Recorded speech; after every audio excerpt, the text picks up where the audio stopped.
은퇴한 유명 일본 AV 배우가 서울 서대문 형무소를 찾아 일제강점기를 공부하고 독립운동가들에게 감사를 표해 화제가 되고 있습니다.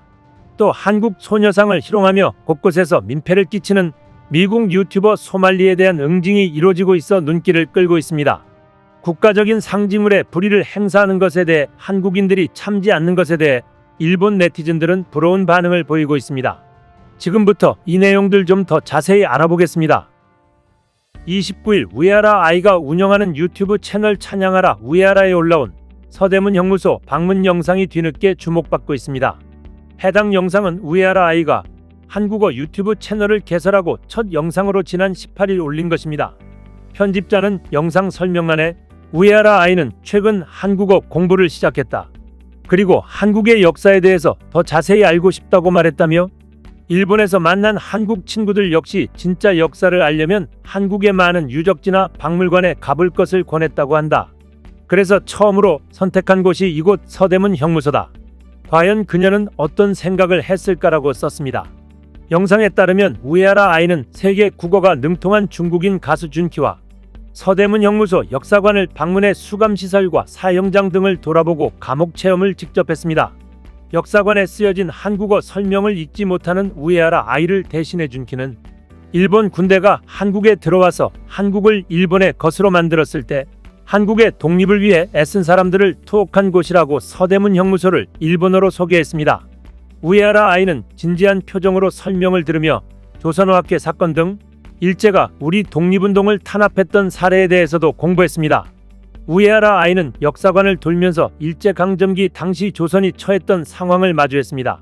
그는 당시 조선인들과 독립운동가들이 겪었던 고초를 들으며 연신 마음 아파했습니다. 특히 사형 도구와 방식이 재현된 사형장을 보며 충격을 금치 못했습니다. 특히 유관순 열사에 대해선 가장 유명하신 분이시고 17살 때 옥사하셨다는 설명과 함께 슬프다고 언급했습니다. 서대문 형무소를 둘러본 우에하라 아이는 잔혹해서 마음이 아프고 뭔가 일본인을 한 대 패주고 싶다며 독립운동가들 덕분에 한국에 지금 모습이 있기에 굉장히 감사하다고 밝혔습니다. 야외 공간도 둘러본 우에하라 아이는 일본인들이 잔혹하다고 생각했다. 그래도 지금 한국에 와보니 독립운동가들의 많은 노력에 의해서 이렇게 올 수 있어서 감사하다고 생각하고 있다고 말했습니다. 또 일본의 안 좋은 이미지가 아직 한국인들에게 남아있을지 모르겠지만 지금은 평화로운 시대니까 사이가 좋아졌으면 좋겠다며 여기에 오고 나니 지금 시대를 소중하게 여기자는 생각이 들었다고 덧붙였습니다. 이어 다시는 같은 역사가 벌어지지 않기를 기대합니다라는 문구가 뜨고 영상이 마무리됐습니다. 해당 영상을 접한 한 한국 누리꾼은 일본어 댓글로 일본의 연예인이기도 한 우에하라 아이씨가 이런 영상을 찍는 것은 꽤 부담이었을 것이라며 일본인으로서 의미 있는 곳을 방문하고 한국 역사에 대해 관심을 가지며 공부해줘서 감사하고 감동받았다고 밝혔습니다. 또 다른 누리꾼들도 부끄러운 역사를 외면하지 않으려는 모습 멋지다. 바로 구독하고 간다. 의미 있는 영상. 많은 일본인이 봤으면 반성하고 사과해야 화해의 역사 또한 만들어지겠지. 이런 일본인도 있구나. 진실을 마주하는 용기 응원한다. 한국의 역사를 생각해주는 마음 감사하다. 한국에서 보내는 시간 좋은 추억으로 가득하길 바란다. 저렇게 찾아가는 것도 쉽지 않았을 텐데 찾아가서 공감하고 수용하는 자세가 너무 좋다. 진실을 마주하려면 용기가 필요하다 등 뜨거운 반응을 보였습니다. 다만 몇몇 일본 누리꾼은 저기 적혀있는 것 대부분 악화 입장에서의 거짓 역사이니 신경 쓰지 않아도 된다. 반일 세뇌를 위해 한국은 매일 필사적으로 노력하고 있다. 정말 요즘 일본 여성들은 이해하기 어려울 정도로 반일 친한파가 많다. 한국으로 이주하는 것은 어떨까? 등의 비난 댓글을 남기기도 했습니다. 한편 국내에서 민폐로 논란이 지속되고 있는 미국인 유튜버 조니 소말리가 요주의 인물이 되고 있습니다. 조니 소말리는 소말리아계 유대계 미국인인 유튜버입니다. 자신의 혈통을 이용해 활동명을 정한 것으로 보입니다. 본명은 램지 칼리드 이스마엘로 2000년생 대학생입니다.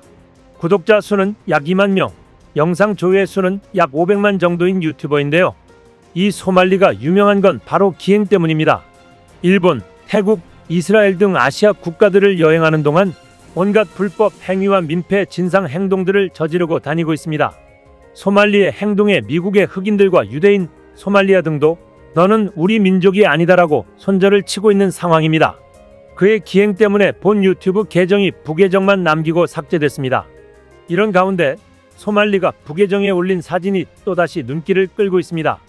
29일 온라인 커뮤니티 등에 따르면 그의 유튜브 계정은 다수의 신고에 의해 계정이 삭제된 것으로 추정됩니다. 다만 가계정에는 아베 신조, 당신을 위해 한국인을 물리쳤다는 문구와 함께 아베 신조 전 일본 총리의 이미지를 들고 찍은 사진을 게재했습니다. 사진은 서울 용산 통일교 세계본부 교회 건물 내에 있는 세계 4대 종교 성인 동상 앞으로 추정됩니다. 해당 게시물을 본 누리꾼들은 어째 맞더니 표정이 좀 소심해진 듯 어디 있는지 모르게 혼란 주고 도망치려고 한다. 아직 정신 못 차렸네 등의 반응을 보였습니다. 앞서 소말리는 방 안의 공공장소에서 민폐 행동을 벌이고 이를 촬영해 자신의 유튜브 채널에 공유해왔습니다. 특히 그는 소녀상 동상에 입을 맞춘 뒤 옆에서 상의를 벗고 춤을 춰 거센 비난을 받았습니다. 또 소녀상 밑으로 손가락으로 몹쓸짓까지 하며 국민 분노를 끓게 했습니다. 이어 국내 편의점에서 먹던 컵라면 국물을 테이블에 붓는 등 물의를 일으키기도 했습니다. 또 지하철 객차 안에서 실수인 척 음란물을 재생하거나 버스에서 큰 소리로 북한 음악을 틀기도 했습니다. 이후 일부 누리꾼들이 직접 나서 응징을 목적으로 폭행을 가했습니다. 지난 24일 소말리가 일행과 함께 휴대전화로 라이브 방송을 하던 중 갑자기 다가온 남성에게 가격을 당한 것입니다. 그는 소말리의 휴대전화까지 빼앗아 멀리 던져버리고 자리를 떴습니다. 소말리를 폭행한 남성의 신원과 폭행 동기는 알려지지 않았습니다. 현재에도 소말리를 추적 중인 다수의 유튜버들이 공항에서 대기하고 있는 것으로 알려졌습니다. 소말리는 현재 경찰의 보호를 받고 있는 것으로 전해졌습니다. 한편 소말리는 일본에서도 호텔 건설 현장에서 원폭을 다시 투하하겠다는 등의 모욕적인 발언을 하다가 비즈니스 방해 혐의로 입건돼 지난 1월 벌금 20만엔, 한화 약 180만원을 선고받고 비자 초과 체류로 인해 일본에서 추방됐습니다. 이 소식에 일본 누리꾼들은 한국인들의 대응에 속 시원하다는 반응도 있었고 반대 의견도 있었습니다. 내용을 살펴보면 겁쟁이 일본인은 한국 형님께 감사해야지. 그자 때문에 인생을 망치고 싶다는 거야? 가족이 끔찍한 일을 당한 게 아니라면 그렇게까지는 안 하겠지. 폭력을 자랑하는 건 그만두자. 미개해 보인다. 일본과는 다르다는 걸 모르나 보네. 소말리 일행들. 또 일본에 오고 싶다고 했다던데 범죄 예비군 같은 사람들은 들어오지 마라. 일본에서 유일하게 그자를 때린 건 외국인이잖아. 전철에서 괴롭힘 당하던 일본인을 구해준 것도 한국계 미국인이었지. 다른 일본인 승객들은 보고도 모른 척했다. 한국인들의 무서움을 모르는 것 같군. 자기보다 강한 사람에게는 아첨하고 자기보다 약한 사람은 철저히 괴롭히는 잔인함인가? 무례한 사람에게 분노를 확실히 표현하는 한국. 비겁하게 어른스러운 대응이라며 변명만 늘어놓고 헛웃음 짓는 일본. 뭐 일본인이 비참한 겁쟁이인 건 쇠퇴한 나라에 걸맞지만 말이야. 크크. 뭐 선포섬에 포격당하고 경비함이 침몰당해도 반격도 못한 겁쟁이 한국인이 무슨 잘난 척이야? 중국에 가면 극단으로 당하겠지. 경기도 나쁘고 PC방도 위험할 거야. 라는 반응을 보였습니다. 이제 다음 행선지는 어디가 될까요? 중국이나 북한으로 한번 여행한다면 제대로 참교육을 당하고 올 텐데요. 소말리아, 북한 여행을 추천한다. 이상 시온TV였습니다.